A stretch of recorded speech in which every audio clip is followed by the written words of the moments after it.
আজকে আমরা দেখব এক্সেল। আমরা যে নতুন টপিকটা শিখবো বা যে নতুন সফটওয়্যারটা শিখবো সেটা হলো এক্সেল। এক্সেলের নাম হয়তো অনেকেরই জানা আছে, অনেকেরই শোনা আছে। বিভিন্ন ক্যালকুলেশন হোক বা ডেটা ম্যানেজ করা হোক, সব ক্ষেত্রে কিন্তু আমার এক্সেলের খুব প্রয়োজন আছে।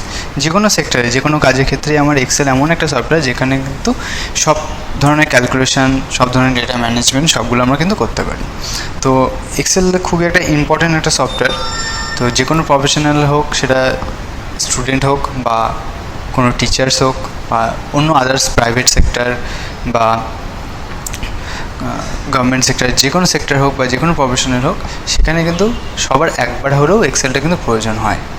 বিকজ অফ এক্সেল এমন একটা জিনিস যেখানে আমি ইজিলি ডেটাকে ম্যানেজ করতে পারবো, ডেটাকে অ্যারেঞ্জ করতে পারবো, কোনো ক্যালকুলেশন আমি ইজিলি করতে পারবো। ওকে, তো এক্সেলটা বেসিক্যালি ইউজ হয় হচ্ছে আমার data management plus calculation using formulas. Okay, তো এগুলো আমরা ইউজ করি এক্সেলটাকে, মানে এইগুলো সব ভালো করে ইউজ করার জন্য এক্সেলটাকে আমরা ইউজ করি। তো ফার্স্ট আমরা দেখবো এক্সেলটা ওপেন কীভাবে করবো। নর্মালি কম্পিউটারের যে সার্চ বার আছে, সেই সার্চ বারে গিয়ে আমরা এখানে টাইপ করতে পারি এক্সেল, দিয়ে জাস্ট এক্সেল অপশানটাতে ক্লিক করলেও হবে, অথবা ডিরেক্ট কম্পিউটারের এন্টার বাটন, কিবোর্ডের যে এন্টার বাটনটা আছে, এন্টার বাটনটা প্রেস করলেও আমার কিন্তু এক্সেলটা ওপেন হয়ে যাবে। ওকে, তো এটা একটা প্রসেস আছে। এটা ছাড়াও আরও একটা উপায় আছে যেটার থ্রু আমি এক্সেলকে ওপেন করতে পারি। সেটা কি? সেটা আমরা রানের থ্রু ওপেন করতে পারি। তো রান কী জিনিস? রানও কাইন্ড অফ সার্চ বার, কিন্তু ব্যাপারটা হচ্ছে রানের থ্রু আমরা সমস্ত সফটওয়্যারকে ওপেন করতে পারি না। নর্মাল কম্পিউটারের যে সার্চ বার থাকে, এই সার্চ বারে গিয়ে কম্পিউটারের ভিতরে থাকা যত সফটওয়্যার আমার আছে প্রত্যেকটাকে আমরা এখানে সার্চ করে ওপেন করতে পারি। কিন্তু রান হলো এমন একটা জিনিস যেখানে আমি সব সফটওয়্যারকে ওপেন করতে পারবো না, পার্টিকুলার কিছু সফটওয়্যারকে আমরা এখান থেকে ওপেন করতে পারবো। তো তার মধ্যে আমার এক্সেলটাও পড়ছে। তো রান এখন ওপেন কীভাবে করবো? রান ওপেন করার একটা শর্টকাট কী আছে, সেটা কি? Windows key plus R, Windows plus R to open run. Run open হওয়ার পর দেন এক্সেল ওপেন করার জন্য আমরা এখানে টাইপ করবো এক্সেল, EXCEL, এক্সেল, দেন জাস্ট ওকে বা এন্টার প্রেস করলে হয়ে যাবে। দেন এক্সেল ওপেন করার পর এখানে ফার্স্ট অপশান যেটা আসবে সেটা কি? Blank workbook. ব্ল্যাঙ্ক ওয়ার্কবুক অবশ্যই আমরা ক্রিয়েট করবো। তাছাড়া এখানে কিছু টেমপ্লেটস রয়েছে, আমরা পরবর্তীকালে চাইলে এই টেমপ্লেটগুলোকে ইউজ করতে পারি। ওকে, তো আমরা আপাতত টেমপ্লেট ইউজ করবো না, আমরা নিজেরা বানাবো সব কিছু, নিজেরা হাতে করে সব কিছু ক্রিয়েট করবো। তো আমরা এখানে করবো কি? ব্ল্যাঙ্ক ওয়ার্কবুক ক্লিক করলাম। তো এইটা আমার এক্সেলটা ওপেন হয়ে গেছে। এক্সেলটা ওপেন হওয়ার পর এইটা টোটালটা আমার তার ইন্টারফেস। এবার এক্সেল স্টার্ট করার আগে বা এক্সেলে আমরা কোনো কিছু কাজ করার আগে তার ইন্টারফেসটা আমাদের জানা খুবই প্রয়োজন। কারণ আমি যদি এক্সেলের ভিতরে কোথায় কি আছে বা কোন জায়গাটাকে কি বলে, কোন অপশানটাকে কি বলে সেটা যদি না জানি, তাহলে পরবর্তীকালে আমার কাজ করতে সমস্যা হবে। তো সেক্ষেত্রে এক্সেলের ইন্টারফেস সম্বন্ধে বা এক্সেলে কোথায় কোন অপশানটা রয়েছে বা কী বলে কোন অপশানটাকে, সেগুলো আমাদের জানতে হবে। তো ফার্স্ট একদম স্টার্ট করি তার লেআউট সম্বন্ধে। তো একদম টপে চলে যাই, যেখানে লেখা রয়েছে বুক 1 এক্সেল। এই যে এরিয়াটা যেখানে আমি মানুষের কার্সার দিয়ে মেনশন করছি, এই এরিয়াটাকে বলা হচ্ছে টাইটেল বার, যেখানে আমার ডকুমেন্টের টাইটেলটা শো হবে। ধরো আমি একটা ডকুমেন্ট বানিয়েছি, সেই ডকুমেন্টে পার্টিকুলার কোনো একটা নাম হবে, তাই তো? তো সেই নামটা এখানে শো হবে। যেহেতু এই ডকুমেন্টটা আমি এখনও সেভ করিনি, এক্সেল ফাইলটা আমি এখনও সেভ করিনি, তার জন্য বাই ডিফল্ট একটা নাম নিয়ে নিয়েছে বুক 1। ওকে, পরবর্তীকালে এই ফাইলটা যখন আমরা সেভ করব, যে নামে আমরা সেভ করব তখন এই টাইটেল বার কিন্তু সেই নামটাই শো হবে। ঠিক তাই টাইটেলটা একদম লেফট সাইডে রয়েছে, যেখানে এক্সেলের একটা আইকন রয়েছে, এই যে ছোট্ট একটা সিডির মতো বা ক্যাসেটের মতন দেখতে, কারণ এটাকে বলা হচ্ছে সেভ অপশান। দেন রিডু আনডু এই অপশানটা রয়েছে, এটাকে বলা হচ্ছে কুইক অ্যাক্সেস টুলবার। এটাকে বলা হচ্ছে আমার quick access toolbar. Quick access বলতে, কুইক মানে আমরা বুঝতে পারছি যে ইজিলি কোনো কিছু আমরা যদি অ্যাক্সেস করতে যাই সেটাকে বলা হচ্ছে কুইকলি। তা কুইক অ্যাক্সেস টুলবারের কাজ কি?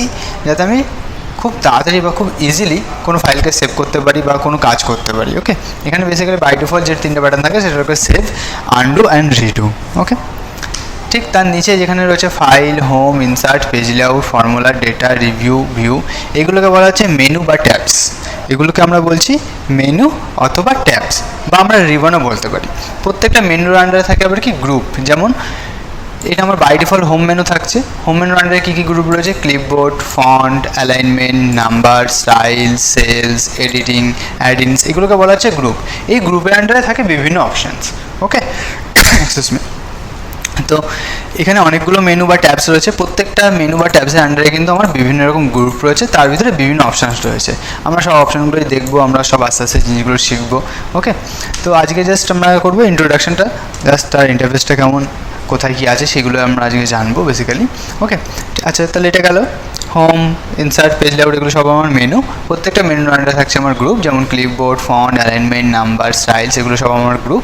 এর আন্ডারে বিভিন্ন অপশান রয়েছে, যেমন এখানে ফন্ট চেঞ্জ করা, সাইজ চেঞ্জ করা, কালার চেঞ্জ করা, অ্যালাইন, মার্জিন সেটার, এটসেট্রা। ওকে, ঠিক তার নিচে যেটা একদম হোয়াইট, এখান থেকে শুরু করে একদম এই পর্যন্ত যে শেডের এরিয়াটা রয়েছে, এটাকে বলা হচ্ছে ফর্মুলা বার। এটাকে কী বলা হচ্ছে? ফর্মুলা বার। আচ্ছা, ফর্মুলা বারের কাজ কী, বা ফর্মুলা বার কী জিনিস? এইখানে আমরা কী করতে পারি, যখন আমরা কোনো ক্যালকুলেশন করব বা কোনো ফর্মুলা লিখবো, সেটা আমরা ফর্মুলা বারে লিখতে পারি। অথবা যখন আমরা কোনো সেল সিলেক্ট করব, সেই সেলের ভিতরে থাকা যে কন্টেন্ট, সেই কন্টেন্টটা কিন্তু আমার এই ফর্মুলা বারে শো হবে। আচ্ছা, এটা যাই থাকুক না কেন সেলের ভিতরে, সমস্ত জিনিসটা আমার এই ফর্মুলা বারে শো হবে। ঠিক আছে, লেফট সাইডে রয়েছে আমার নেম বক্স, যেখানে কী হচ্ছে, যে সেলটা আমরা সিলেক্ট করবো তার নামটা শো হবে। যেমন এখানে দেখা যাচ্ছে J9। ওকে, এগুলো আরও ডিটেলসে আমরা পরে যাব। ওকে, তো আর এইটা হলো মেন আমার শিট, যেখানে আমার বেসিক্যালি কাজটা করব, আমি বিভিন্ন ডেটা বানাবো, ডেটাগুলোকে ম্যানেজ করব, ক্যালকুলেশন করব, এই সমস্ত কাজটা আমরা এই মেন শিটে করব। ওকে, দেন নিচের দিকে একদম চলে আসি রাইট হ্যান্ড সাইডে, এটাকে হচ্ছে জুম কন্ট্রোলার, যেখান থেকে আমি এই শিটটাকে zoom in and zoom out করতে পারবো। তোমরা দেখতেই পাচ্ছ যে এই প্লাস বাটনে ক্লিক করলে আমার জুম হবে, মাইনাস বাটনে ক্লিক করলে আমার জুম আউট হবে। তো এখান থেকে আমি এইগুলোকে অ্যাডজাস্ট করতে পারবো, কতটা জুম করতে চাইছি বা জুম করতে চাইছি না সেটা আমরা অ্যাডজাস্ট করতে পারবো। আচ্ছা, ঠিক লেফট হ্যান্ড সাইডে চলে আসি। লেফট হ্যান্ড সাইডে এখানে যেখানে লেখা রয়েছে শিট 1 বলে, এই যে এরিয়াটা, এটাকে বলা হচ্ছে শিটস এরিয়া। এটাকে বলা হচ্ছে কি শিটস এরিয়া। বাই ডিফল্ট এক্সেলের ভিতরে শিট একটা থাকে, যদি লেটেস্ট ভার্সন তোমরা ইউজ করো তাহলে সেক্ষেত্রে শিট একটা থাকে। যদি 2007 বা 2010 কেউ ইউজ করে, মানে বেসিক্যালি 2010-এর আগের যদি কোনো ভার্সন কেউ ইউজ করে, সেক্ষেত্রে কিন্তু বাই ডিফল্ট 3খানা শিট দিয়ে দেয়।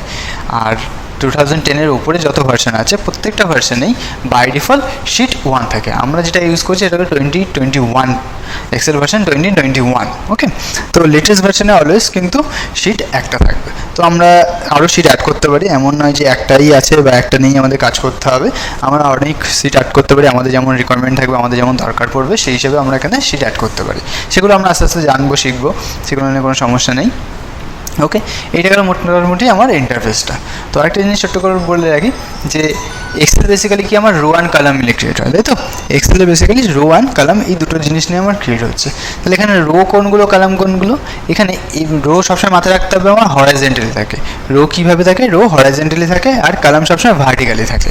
তাহলে এখানে ভার্টিক্যাল যেগুলো আছে, ভার্টিক্যাল যে লাইনগুলো আছে বা ভার্টিক্যাল যে বক্সগুলো আছে, সেগুলোকে বলা হচ্ছে আমার কলাম। যেমন A, B, C, D, এইভাবে অ্যালফাবেটিক্যালি যেগুলো আছে সেগুলোকে বলা হচ্ছে আমার কলাম। আর সেমভাবে যেগুলো নিউমেরিক আছে বা নাম্বার দেওয়া আছে, যেমন 1, 2, 3, 4, এগুলোকে বলা হচ্ছে আমার রো। ওকে, তাহলে A, B, C, D, E, F, G এইগুলো হলো আমার কলাম, অ্যান্ড 1, 2, 3, 4 এগুলো সবই আমার রো। তো প্রত্যেকটা রো অ্যান্ড কলাম মিলে জেনারেট হয় আমার সেল। এই যে বক্স দেখতে পাচ্ছি, এগুলো কিন্তু বক্স না, আসলে এগুলোর নাম আছে সেল। তাহলে রো অ্যান্ড কলাম মিলে কি জেনারেট হচ্ছে আমার সেল। ওকে, তো এইগুলো নিয়ে আমি আরও আলোচনা করবো আমরা নেক্সট ক্লাসে, বা আরও ডিটেলসে দেখবো। তো আশা করি তোমরা সবাই বুঝতে পেরেছো যে এক্সেলটা কী জিনিস, বা এক্সেলটা কীভাবে ওপেন করবো, এক্সেলে কোথায় কী আছে না আছে, কোন অপশানটাকে কী বলে না বলে। ওকে, তো আজকে এই পর্যন্ত, দেখা হচ্ছে নেক্সট ক্লাসে।